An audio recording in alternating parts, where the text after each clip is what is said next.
En enfance, j'étais déjà très anxieuse parce que j'ai subi de l'inceste par mon grand-père. J'étais toujours à me cacher, à garder pour moi parce que je croyais que j'étais coupable, j'étais la fautive. Je pense que ça m'a amené, sans que je me rende compte à l'époque, à un niveau d'anxiété déjà assez puissant. Quand j'ai fait mon burn-out lorsque j'étais secrétaire de mairie, la réponse de mon employeur et de mes collègues est qu'ils me persécutaient.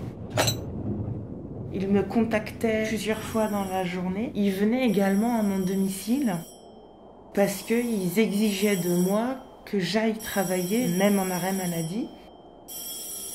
Et le fait que ma collègue vienne chez moi avec des documents religieux à essayer de me convaincre, elle insistait, elle restait plus d'un quart d'heure devant ma porte pour que j'ouvre. Et en fait, à ce moment-là, mon corps réagissait sans que je ne comprenne ce qui se passe, c'est-à-dire que je faisais des crises de panique. Je n'arrivais plus à respirer, je ne contrôlais plus du tout mes mouvements. Et la seule chose que j'arrivais à faire, c'est essayer de me mettre en boule, me faire la plus petite possible pour me cacher. Ça mettait un temps considérable à ce que je me calme. Mon corps croyait, ou mon âme, j'en sais rien, que c'était une répétition de ce que j'avais vécu étant petite. Ma mère a été dans une secte. J'ai connu la religion à outrance, avec vraiment un lavage de cerveau. Ça faisait vraiment un écho surdimensionné avec mon enfance. Et je pense que c'est ça qui m'a fait complètement perdre pied.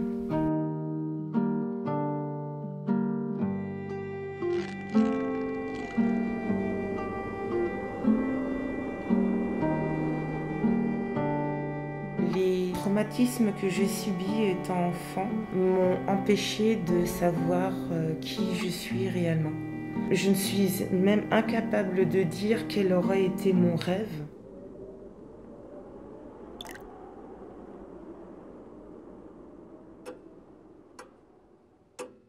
Ça faisait de longues journées, un cumul de plusieurs semaines aussi, de plusieurs mois même, je dirais. Je pense que c'était la fatigue, le surmenage, le fait d'être peut-être isolé. Quand j'ai commencé à prendre mon premier appartement, ça m'a pas fait forcément du bien sur tous les plans de vue. J'ai fait un burn-out, moi, il y a une quinzaine d'années. Je me sentais persécuté en fait par des gens que je connaissais pas. Je sentais qu'on me voulait du mal. Je me voyais poursuivi en voiture.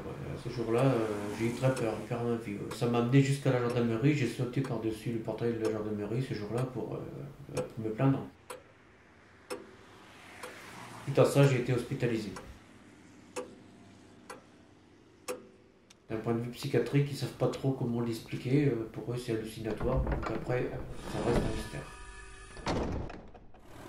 Ça m'a donné de l'angoisse et ça empêche d'avancer dans la vie. Ça joue sur la timidité, ça joue sur l'ouverture d'esprit en général. Ouais, je pense être victime de quelque chose, sincèrement. C'est de la manipulation occulte, on appelle ça. Ça peut être plusieurs mauvaises pensées qui sont dirigées sur une seule et même personne, mais je pense que c'est mon cas. C'est de la sorcellerie, c'est de la magie noire, c'est du maraboutage, c'est toutes ces choses-là en même temps. J'ai fait du travail là-dessus pour m'en sortir d'ailleurs, faire des prières puissantes et c'est difficile à combattre.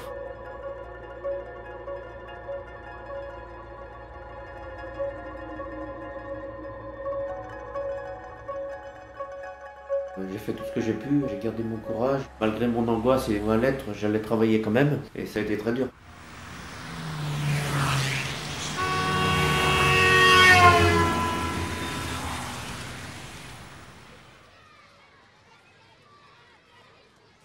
Je suis de la DAS où à l'école, les enfants de la DAS sont mis de côté par les professeurs et les élèves.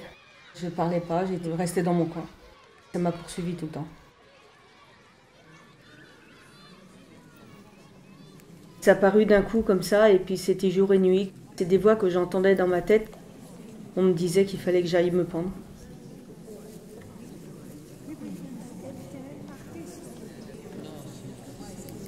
La nuit, je dormais très mal parce que ça me réveillait. J'avais l'impression que que la personne était à côté de moi en fait. Mais non, c'était dans ma tête. À un moment donné, j'arrivais pas du tout à supporter le bruit. Il fallait vraiment que je mette les mains sur les oreilles. Je me mettais dans un endroit pour me protéger et me mettre comme dans une bulle, quoi. Et la plupart du temps, je me mettais sous les tables ou derrière les fauteuils.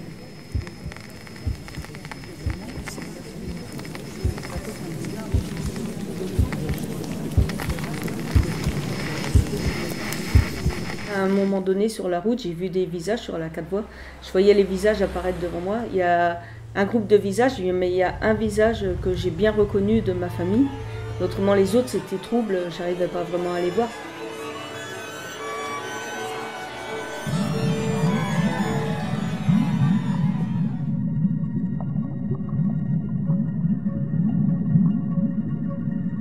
Au moment que j'allais chercher ma fille à la gare, ça me poussait à aller vers l'accident, mais j'ai dit non, je vais là, donc j'irai là. Et je me suis maintenue à ça, mais c'est vrai que c'était dur tout le long de la route de maîtriser le véhicule, parce que ça me poussait vraiment.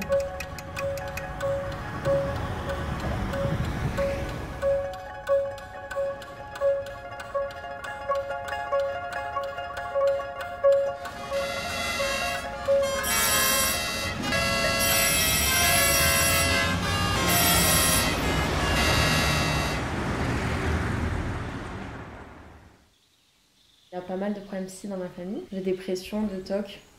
Moi, mes TOC, c'est des choses où je crois qu'il va se passer quelque chose si je fais pas la chose qui m'est demandée dans ma tête. Donc je suis obligée de le faire parce que j'ai pas envie qu'il se passe un drame.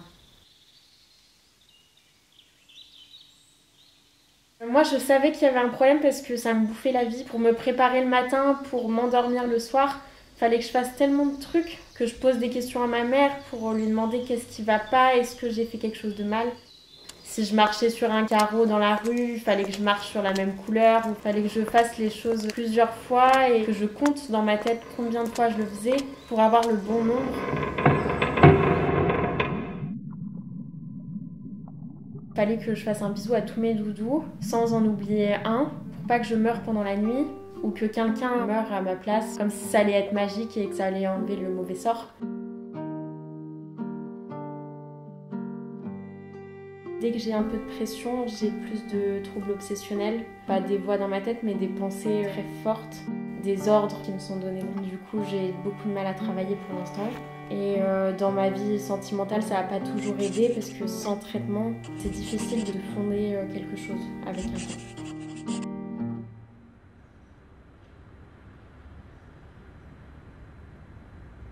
J'étais placé à 6 mois en famille d'accueil. Après, j'ai eu des difficultés. Comme j'avais le handicap psychique, j'avais du mal à me concentrer en classe. J'étais un peu le souffre-douleur. J'avais du mal, donc j'ai tout arrêté. Puis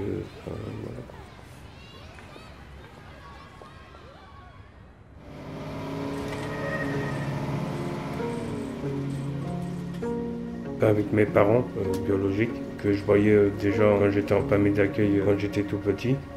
Ça se passe bien, mais je les ai qu'au téléphone. Je les vois pas, sinon c'est compliqué quoi en fait.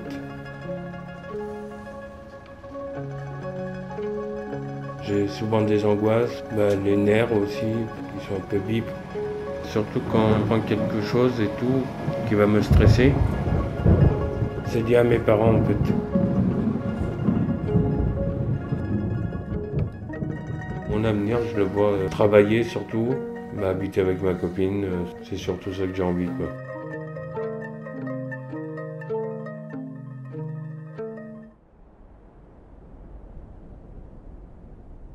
J'ai été 12 ans dans l'armée.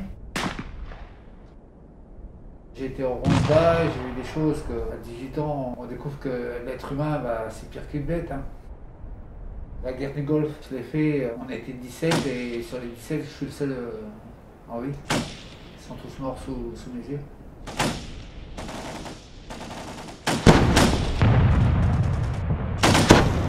J'ai encore toujours ça en moi et ça restera toujours en moi. J'ai vu des femmes enceintes éventrées, des bébés jetés dans le feu, des choses comme ça. J'ai vu des têtes sur des piquets. Ça marque. Ouais, il n'y a pas eu que ça. Hein. Ma mère qui est morte dans mes bras, mon père il est mort 10 jours après, je l'ai retrouvé mort. J'ai connu que la mort dans ma vie. C'est pour ça que je me suis retrouvé ici. J'ai des hallucinations visuelles et auditives. Mais je vois les gens de mon passé, je les vois devant moi comme si je vous parlais. Je dors très peu, je suis insomniaque. Dès que je ferme les yeux, malgré le traitement de cheval que j'ai, je dors pas. Comme ça, je suis calme parce que j'ai des traitements, mais sinon, je suis extrêmement violent. Je vois pas grand monde. Je me coupe. C'est moi-même qui ai décidé de couper les ponts avec pas mal de gens. J'ai des points positifs quand même dans ma vie, mais je sais pas que des mauvaises choses. La plus belle chose que j'ai eue dans ma vie, ouais, c'est mes enfants. Ça m'a redonné un peu, on va dire, l'espoir dans la vie. Donc ça arrive, j'oublie pas.